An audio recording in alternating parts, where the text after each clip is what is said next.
وعن ثوبان رضی اللہ عنہ قال، ثوبان رضی اللہ تعالیٰ عنہ سے مروی ہے، انہوں نے کہا کان رسول اللہ صلی اللہ علیہ وسلم، تھے اللہ کے رسول صلی اللہ علیہ وسلم، اذا انصرف من صلاتہ، جب نماز سے سلام پھیرتے تو استغفر اللہ ثلاثا، اللہ تعالیٰ سے 3 مرتبہ استغفار کرتے، وقال، اور ساتھ میں یہ بھی کہتے اللہم انت السلام ومنک السلام تبارکت یا ذا الجلال والاکرام، رواہ مسلم۔ یہ صحیح مسلم کے الفاظ ہیں، اتنے ہی ہیں۔ معلوم یہ ہوا کہ نماز کے فوراً بعد استغفار کرنا، یہاں پر ایک چھوٹی سی بات، اس کی میں وضاحت ضروری سمجھتا ہوں۔ عرب میں جائیں، جو لوگ گئے ہیں تو انہوں نے دیکھا ہوگا کہ وہاں پر نماز ختم ہوتے ساتھ ہی استغفر اللہ استغفر اللہ استغفر اللہ استغفار کہا جاتا ہے۔ ہمارے ادھر پاکستان میں دیکھ لیں، پنجاب میں جائیں، سرحد میں جائیں، جہاں بھی، تو پہلے اللہ اکبر کہا جاتا ہے اور اس کے بعد پھر استغفر اللہ استغفر اللہ استغفر اللہ کہا جاتا ہے۔ دراصل صحیح بخاری میں ایک عبداللہ ابن عباس کی روایت ہے، اس روایت میں ہے عبداللہ ابن عباس کہتے میں چھوٹا بچہ تھا، گلی میں کھیلتا ہوتا تھا،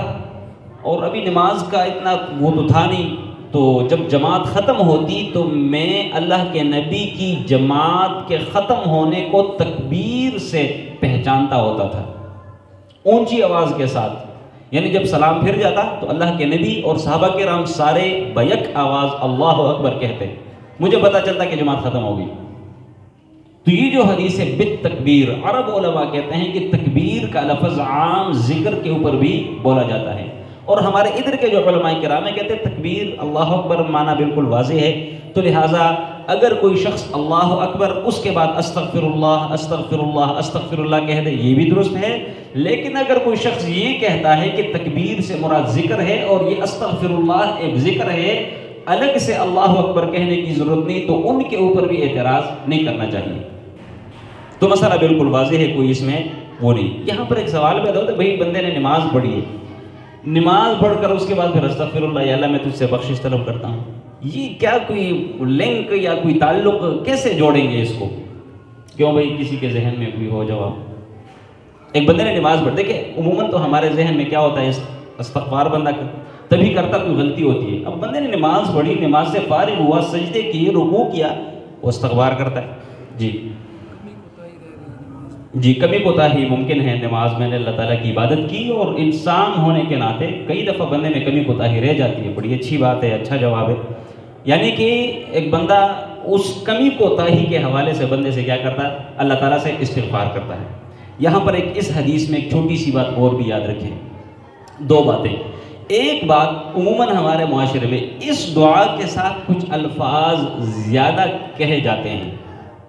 اللہم انت السلام ومنک السلام، اس کے ساتھ الیک یرجع السلام، یوں وہ پورے الفاظ تو مجھے یاد نہیں ہیں، بہرحال الفاظ یہ دعا ہے اور دعا عبادت ہے، جتنا اللہ کے نبی نے کہا ہمیں اتنا ہی کہنا چاہیے، اپنی طرف سے ایڈیشن درست اور جائز نہیں ہے، ہم نے اپنی طرف سے الفاظ زائد نہیں کرنے۔ دوسری بات،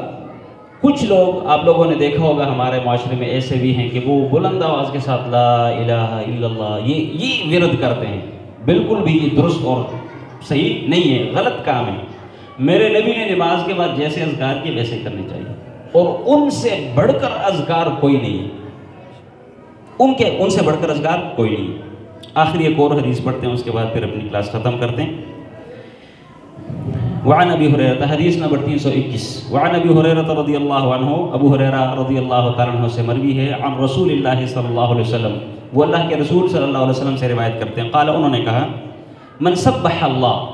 جس کسی شخص نے اللہ تعالیٰ کی تسبیح بیان کی، دبر کل صلاۃ، ہر نماز کے بعد، 33 مرتبہ،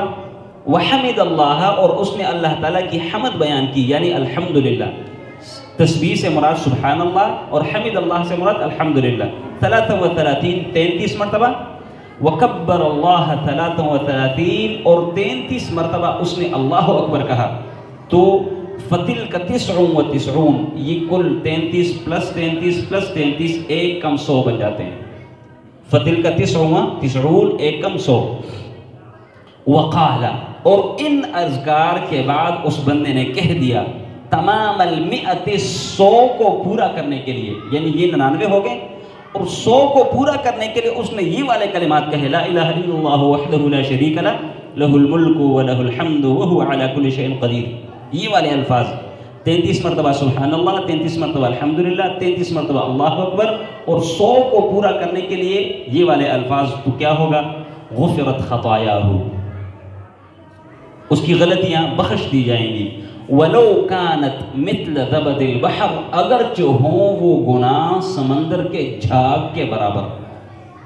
سمندر کے جھاگ کے برابر اس کی غلطی کیوں نہ ہو، وہ سب گناہ اللہ رب العالمین ان اذکار کی وجہ سے معاف کر دے گا۔ رواہ مسلم، اس حدیث کو امام مسلم نے نقل کیا ہے۔ وفی روایت اخرى،